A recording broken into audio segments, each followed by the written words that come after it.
At this point, I am literally prioritizing investments in businesses in countries with a mafia over Western countries like the United States. European countries are imposing windfall profits tax and threatening to come after business more. Donald Trump is demanding a pound of flesh from everyone to Nvidia to Intel and promises more to come. And more Westerners than ever hate capitalism. I've been telling you for years that Western countries are not the best place to have your business, and I'm going to give you more evidence right now why. And so when I say I would rather do business with a mafia, do I literally mean that? I don't. And yet I am eyeing some business investments through a venture studio in countries where historically they have had a mafia presence, where if you open up something that's too successful in a physical location, they come and shake you down. I'd rather take my chances with those guys, not getting into bed with them, but take the chances that someone comes around with a tire iron than I would start a particularly physical business in a country like the United States.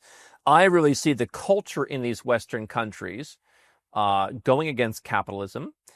You'll have people in Western countries that still say, hey, we believe in capitalism, but they twist the definition to suit the fact that they just want to say they're in favor of capitalism. And quite frankly, the countries that had the mafia, the Eastern European countries, those kind of places, more people actually in their soul believe in the virtues of capitalism than do in the US or the UK or Australia. And that influences the politicians. Here's a headline. This is from The Times in London. Erwin Stelzer writes, Trump sees off the free market capitalism that enriched America, with sycophants in seats once occupied by powerful advisors and Democrats in disarray. Effective resistance to the president's power grab is negligible.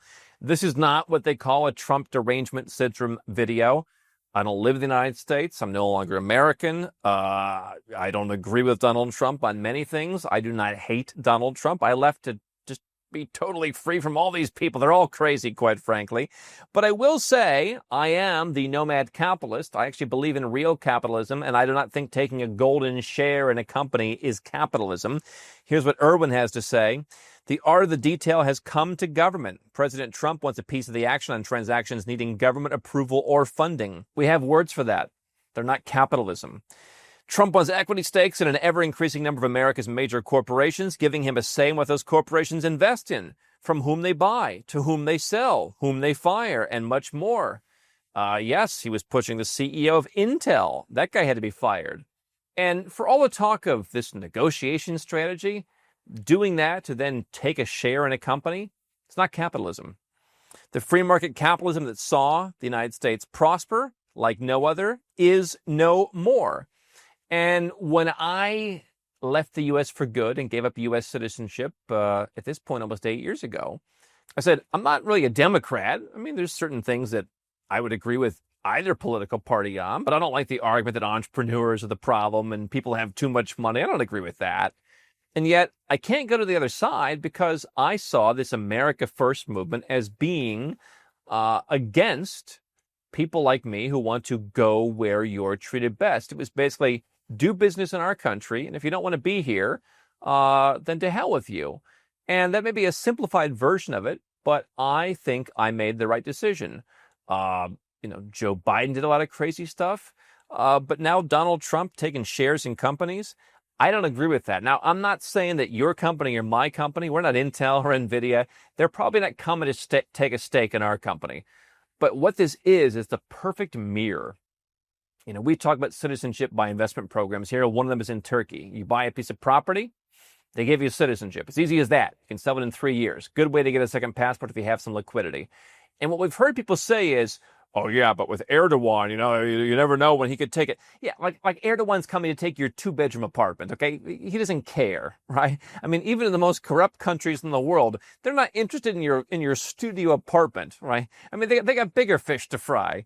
And so the mirror now is the so-called free market capitalist countries, best places to do business in the world, are acting the way that countries, the people who don't want to leave the so-called free market country do, and actually worse.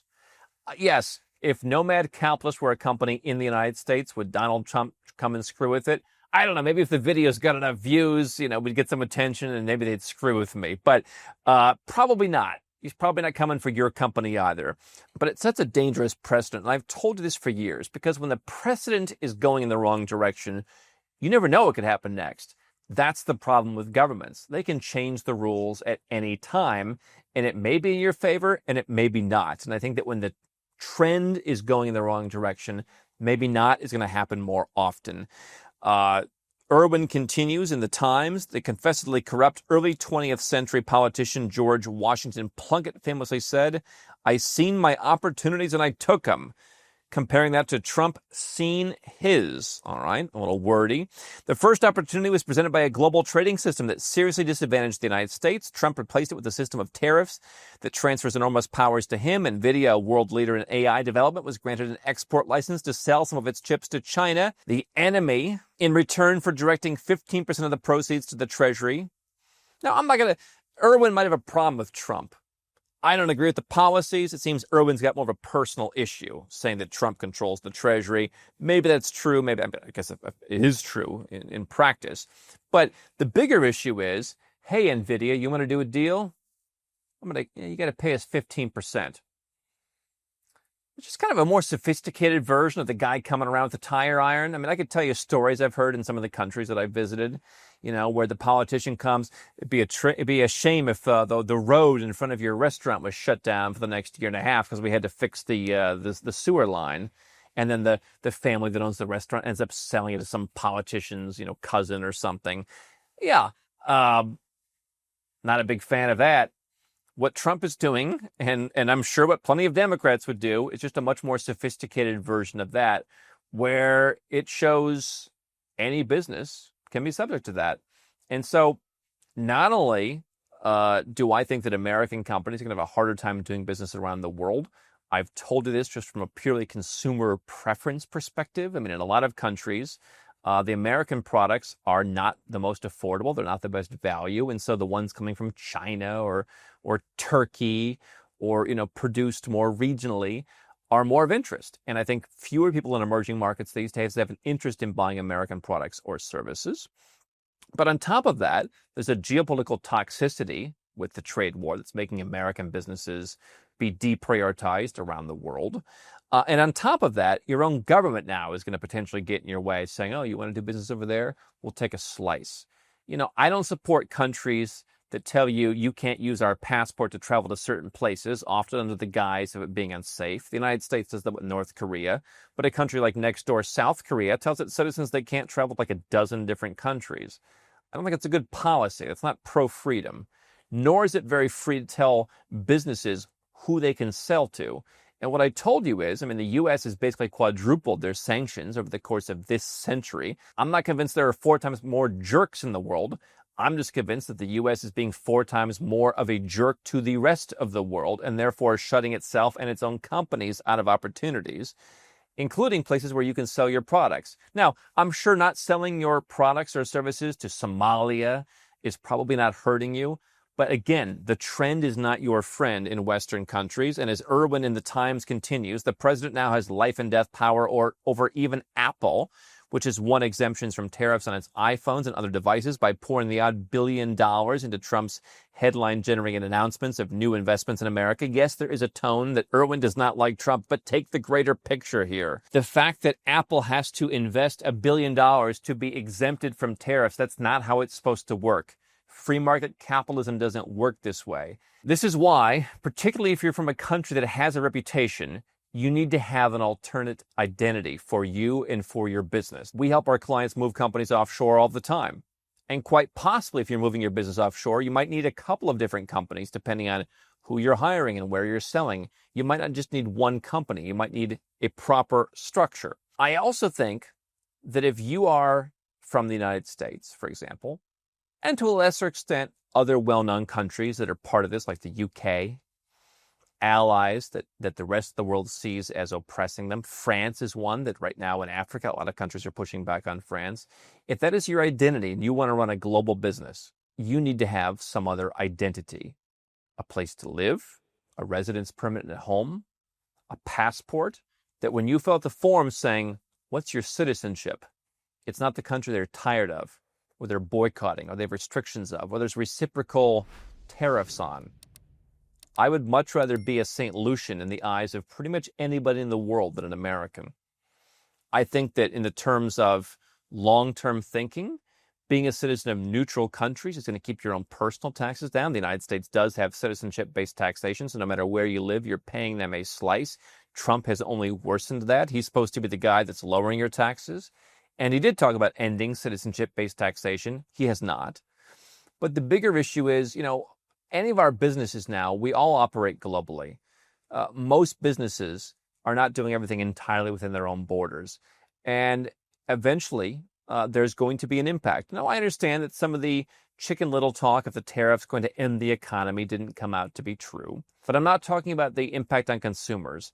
I'm talking about the impact on your business. For the same reason that I have sold my shares in the S&P 500 at a high, because I do not believe that American businesses are going to be as competitive either economically or geopolitically in the next decade.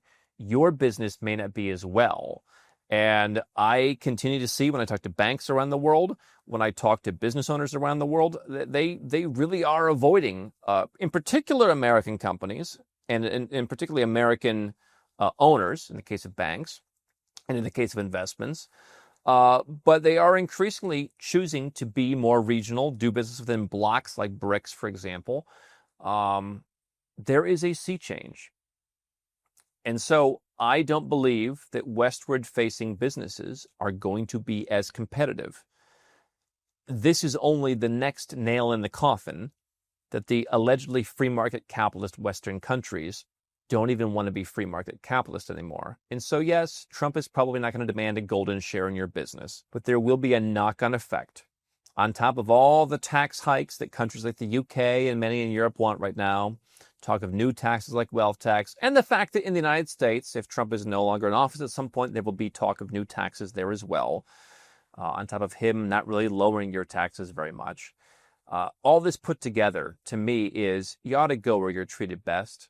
Now, this is what we do at Nomad Capitalist. I have a vested interest in telling you this, but I've also done it myself for 13 years, and I paid a pretty high price giving up what many consider one of the world's most valuable citizenships because I predicted this would happen. And I've been telling you for years, and it just seems to keep getting worse and worse as more evidence that the West is not a good place to do business piles up. Get a residence.